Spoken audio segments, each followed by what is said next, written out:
Et salut tout le monde! Alors aujourd'hui, on se retrouve pour parler de plantes qui m'énervent. J'ai deux plantes là, mon pothos streuby et ma monstera Peru qui ne poussent pas. Alors ça me saoule parce que à ce compte-là, je me dis que c'est plus simple de prendre des plantes artificielles. Ça m'énerve. Voilà, en un an, j'ai eu une feuille et en un an, j'ai eu deux feuilles. Voilà, sachant que là, il y a deux pieds et que là, il y en a qu'un. Donc, je vous avais filmé un rempotage en fait, mais les images ont disparu, donc je suis super dégoûtée. Je vous avais fait une vidéo assez bonne, mais voilà. Donc voilà, à la base, j'ai eu un petit peu de mal avec ces plantes. Donc, premièrement, je les avais mises dans des pots en terre cuite, ok, mais j'avais mis uniquement du terreau. Et là, le terreau, ça séchait, mais très très très rapidement, c'était un calvaire. Ensuite, je les ai rempotées, je les avais mis dans un terreau avec 20% de sphène. Déjà là, ça allait mieux. Ça allait mieux, j'avais pas besoin de les arroser tous les jours, donc c'était pas mal. Et de là, elles m'ont fait une feuille là et deux pour celle-là. Mais je trouvais vraiment que c'est lent quoi. Moi, j'appelle ces plantes-là, je les appelle mes plantes escargots. Donc je sais que tout le monde a des problèmes avec ces plantes-là, mais voilà, mais ça me saoule. Donc ce que j'ai fait, c'est que je les ai rempotées. Je les ai rempotées dans un mélange de sphaigne et de fibres de coco, en fait, pour garder bien l'humidité, pour favoriser la croissance, parce que celle-ci avait de jolies racines, en fait. Le pothos reubi avait de jolies racines, mais c'était pas fou. C'était pas fou, elles étaient de jolies racines bien blanches et tout, ça, il n'y avait pas de problème, mais elles n'étaient pas énormément développées. Donc, c'était pas top. C'était vraiment pas top. Donc, je me dis qu'avec un petit peu plus de sphaigne, en fait, les racines vont mieux se développer et de là, la plante va encore mieux se développer. Et pour celle-là, pour ces racines-là, alors, j'avais des racines, mais j'ai l'impression que j'avais les racines du début, en fait, qu'elles ne sont pas développées du tout. Elles étaient même pas blanches. En fait, elles avaient pris la couleur de la terre et même en les lavant, en fait, elles restaient noires. Donc, voilà. Là aussi, j'espère qu'avec la sphaigne, elles vont bien se développer parce que, bon, voilà. En plus, j'adore cette plante. Elle est juste trop belle. Elle est hyper originale. J'adore ses feuilles. Et celle-ci, bon, on n'en parle pas, hein, elle est juste magnifique. Je pense que celle-ci, c'est une plante que j'attendais. Si vous voulez, en fait, j'attendais plus d'elle. Voilà. J'arrive à faire développer à quasiment toutes mes plantes, il n'y a pas de problème. Mais celle-ci, non. Et du coup, ça m'énerve. Voilà. Ça m'énerve. Pourquoi acheter des plantes qui ne poussent pas? C'est ridicule. Donc, ok, je n'ai pas d'humidité chez moi, mais elles n'ont pas l'air de trop en souffrir. Ça sèche pas, mis à part celle-ci qui a un bout un petit peu abîmé, mais je pense que je l'ai comme ça depuis que je l'ai en fait. Donc c'est pas ça le problème.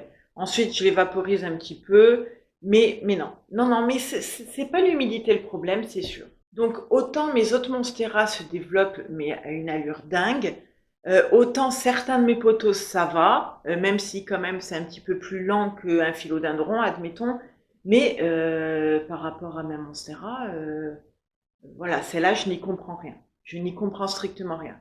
Et ce que j'ai fait aussi, en fait, pour la booster un petit peu, pour booster un petit peu les plantes, je leur ai mis de l'engrais à base de fientes de poule.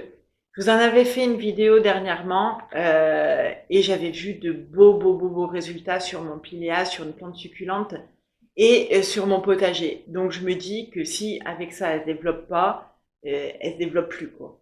Donc voilà. Donc ce que j'ai fait, c'est que je les ai mis du coup dans un pot en plastique, donc dans un mélange moitié fibre de coco, moitié speigne, et j'ai mis une bonne dose d'engrais organique à base de fientes de poule. Et pour celle-ci, c'est pareil. Donc pot en plastique. Et ce que je vais faire, c'est que je vais garder constamment la sphaigne humide. Mais voilà, donc je sais pas du tout ce que ça va donner. J'espère que ça va aller parce que voilà, c'est énervant. C'est énervant. C'est pas comme si je faisais pas attention à elle ou quoi que ce soit, mais voilà, c'est super pénible qu'une plante ne pousse pas en fait. Voilà, pour vous dire, regardez mon Monstera adansoni. la taille qu'il a. Vous voyez même pas la dernière feuille, tellement qu'il pousse vite. Il est juste magnifique. Et pourtant, là, je n'ai fait qu'un mélange de sphaigne et de terreau. Donc, j'ai mis 20% de sphaigne et la plante se développe, mais parfaitement. Parfaitement. J'ai pas une feuille qui jaunit. Elle va super bien. J'avais mis un petit peu d'osmocote, mais voilà. Voilà. Là, celle-ci, elle est dingue, alors que celle-ci, ben, elle ne pousse pas. Donc en gros, je suis un petit peu déçue de ces plantes-là et je suis hyper contente de ce monstera-là. Jamais je n'aurais pensé qu'il pousserait aussi vite. C'est impressionnant. Moi, je suis impressionnée quand les plantes poussent à une allure dingue. Je me dis, j'ai même pas le temps de me rendre compte en fait qu'elles font des nouvelles feuilles. C'est juste que je tourne la tête en fait et elle a poussé.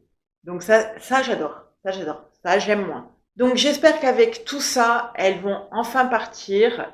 Dites-moi si ça vous intéresse un update, si jamais il y a une évolution qui se fait. Logiquement, avec tout ça, s'il n'y en a pas, c'est que vraiment la plante, j'abandonne. J'abandonne parce que voilà quoi. Là, j'ai vraiment tout fait pour qu'elle pousse. Donc j'espère vraiment que ça va fonctionner parce que j'adore ces plantes, elles sont trop belles. Et je me dis que je vais pas m'acheter d'autres monstera en fait si celle-ci ne pousse pas. Je sais que c'est un peu ridicule parce que celle-ci, elle n'est pas, c'est sa réputation. Elle est réputée à être lente, ce pothos aussi. Mais quand même, je me dis qu'il y en a qui ont des super belles Monstera Pérou, des grandes, et pourquoi moi j'y arrive pas. Donc je me dis que si celle-ci, j'arrive à enfin la démarrer, je me dis que je pourrais m'acheter d'autres Monstera parce que je suis de plus en plus attirée par elles.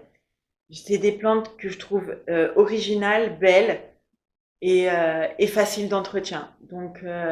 Voilà. Donc voilà, cette vidéo est terminée. J'espère vraiment qu'elle vous a plu. Si c'est le cas, on like, on s'abonne et on vient me rejoindre sur Instagram.